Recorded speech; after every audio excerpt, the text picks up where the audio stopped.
O empresário seguiu Larissa em segredo, e o que ele descobriu naquela estrada de terra mudou tudo que ele acreditava sobre ela. Renato estava parado ali atrás com Sofia no colo, olhando para aquela mulher que limpava sua casa todo dia, como se nunca tivesse realmente prestado atenção nela. Renato não foi embora.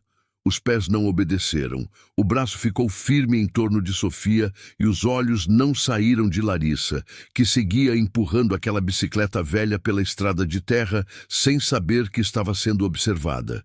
E quanto mais ele ficava parado ali, mais percebia que tinha passado 2 anos olhando para aquela mulher todos os dias sem enxergar nada do que estava na frente dele. O dia tinha começado errado desde antes do sol aparecer. Sofia acordou chorando às 5h30 com um pesadelo. E Renato ficou quase 1 hora andando com ela no corredor. A menina com a cabeça no ombro dele e os soluços diminuindo devagar até virarem respiração tranquila. E quando ele finalmente conseguiu deitá-la de novo e voltou para o quarto, o celular na mesa de cabeceira já mostrava o primeiro lembrete do assistente com a reunião das 10 horas piscando na tela. Ele ficou olhando para o teto por alguns minutos, com o barulho do ventilador enchendo o silêncio do quarto. Então levantou, foi para o banheiro e ficou 3 minutos debaixo do chuveiro frio, tentando organizar a cabeça. "Bom dia", ele disse para o próprio reflexo no espelho enquanto se barbeava, e o homem no reflexo não parecia particularmente animado com nada. A rotina com Larissa funcionava assim há 2 anos. Ela chegava às 8, preparava o café, dava banho em Sofia, deixava a menina alimentada e arrumada antes de Renato sair para o primeiro compromisso do dia.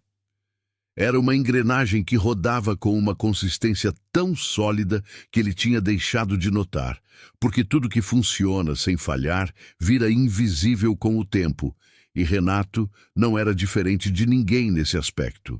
Quando 8 horas passaram sem que a campainha tocasse, ele foi até a janela e olhou para a rua. Nada. Esperou mais 10 minutos e pegou o celular. Ligou.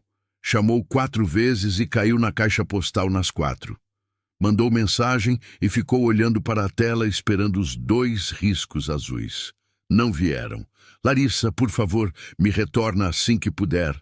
Ele deixou num áudio e jogou o celular na bancada da cozinha com mais força do que pretendia.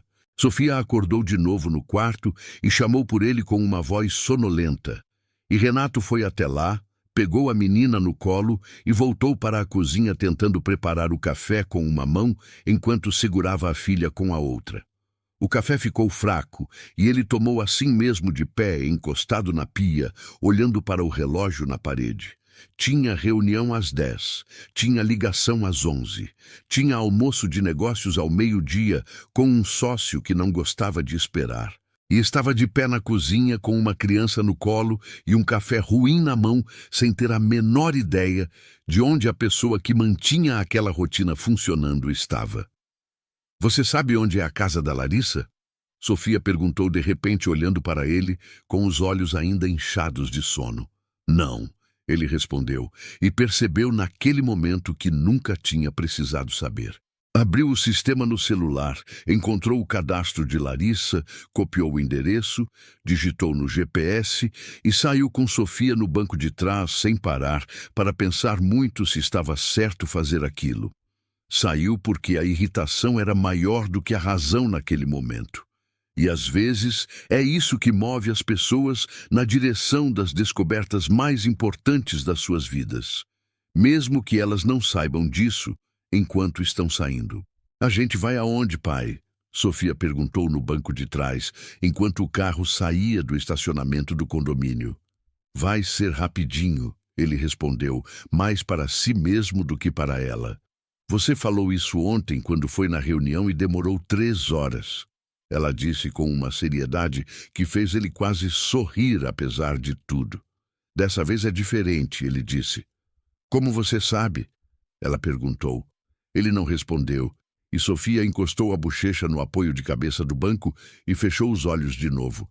Nos primeiros 20 minutos de percurso, ele ainda ensaiava o que ia falar quando chegasse. As frases vinham prontas e firmes, do jeito que ele costumava falar quando algo no trabalho saía do lugar. Mas o asfalto foi acabando devagar, as casas foram ficando menores e mais afastadas, os muros foram baixando, as ruas foram virando caminhos de terra seca e larga, e o GPS começou a mostrar nomes que ele nunca tinha ouvido falar em nenhuma conversa. As frases foram sumindo da cabeça uma por uma, sem que ele percebesse. E quando a estrada virou completamente terra batida e o GPS indicou que estava a 200 metros do destino, ele não tinha mais nenhuma delas. Foi então que dobrou numa curva longa e viu Larissa. Ela estava no meio da estrada de chão batido, com o uniforme azul e o avental branco amarrado na cintura, empurrando uma bicicleta velha com feixes de palha presos nos dois lados do bagageiro, o corpo inclinado para frente com o peso da carga, os braços esticados no guidão, os pés descalços, pisando firme no chão seco a cada passada e levantando uma pequena poeira em volta dos calcanhares. E o rosto voltado para baixo, com uma expressão fechada e concentrada que em 2 anos ele nunca tinha visto. Nela, porque dentro da sua casa ela sempre entrava sorrindo, sempre perguntava se Sofia tinha dormido bem, sempre perguntava se o café estava no ponto certo, sempre deixava tudo no lugar sem que ninguém precisasse pedir nada. E em nenhum momento naqueles 2 anos tinha dado qualquer sinal de que antes de aparecer na porta dele, ela já tinha vivido metade de um dia inteiro. Renato tirou o pé do acelerador e o carro foi perdendo velocidade sozinho. Larissa não olhou para trás. Seguiu andando com a bicicleta, devagar e firme, sem desviar o olhar do caminho à frente, sem soltar o guidão por um segundo sequer. E ele ficou dentro do carro, observando aquela cena com um silêncio que não tinha planejado sentir. Sofia abriu os olhos no banco de trás, olhou pela janela com os olhos ainda pesados de sono e ficou quieta. "Pai", ela disse baixinho. "Eu vi", ele respondeu antes que ela terminasse. "É ela mesmo", Sofia disse com a voz de quem está confirmando algo que não parece real. "É ela", ele disse. Os dois ficaram em silêncio por alguns segundos olhando pela janela. E então, Larissa dobrou à esquerda numa viela estreita entre 2 cercas de madeira e desapareceu. Renato esperou alguns segundos, desligou o motor, abriu a porta devagar e saiu com Sofia no colo. A viela era curta e terminava numa casa pequena de tijolo à vista sem reboco, com uma janela de madeira de batente e uma porta entreaberta sustentada por uma pedra no chão. O quintal estava varrido e limpo, sem nada espalhado, e havia um canteiro estreito rente à parede, com 3 plantas de folha larga, vivas e bem cuidadas no meio de toda aquela secura ao redor.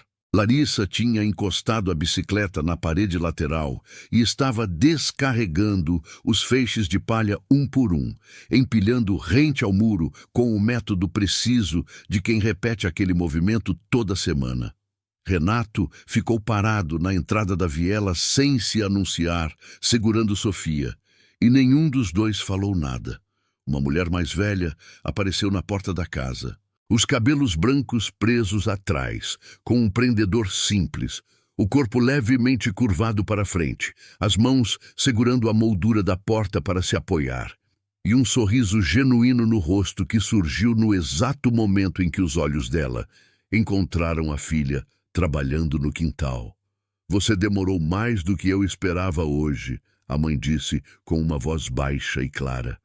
"A palha estava mais longe hoje, mãe. Mas olha quanta coisa eu consegui trazer." Larissa respondeu sem parar o que estava fazendo, empurrando mais um feixe para o lugar certo na pilha. "Pode ficar tranquila." "Você está bem?" a mãe perguntou. E havia uma preocupação real naquela pergunta simples que ia além do horário de chegada. "Estou bem, estou ótima", Larissa disse com uma firmeza que era ao mesmo tempo verdadeira e cansada. "Entra que o sol está pesado lá fora." "Sou eu que devia estar falando isso para você." A mãe respondeu com um tom levemente bem-humorado antes de virar e entrar. E Larissa soltou um som baixo que era quase um riso antes de voltar ao trabalho. Renato ficou ouvindo aquela troca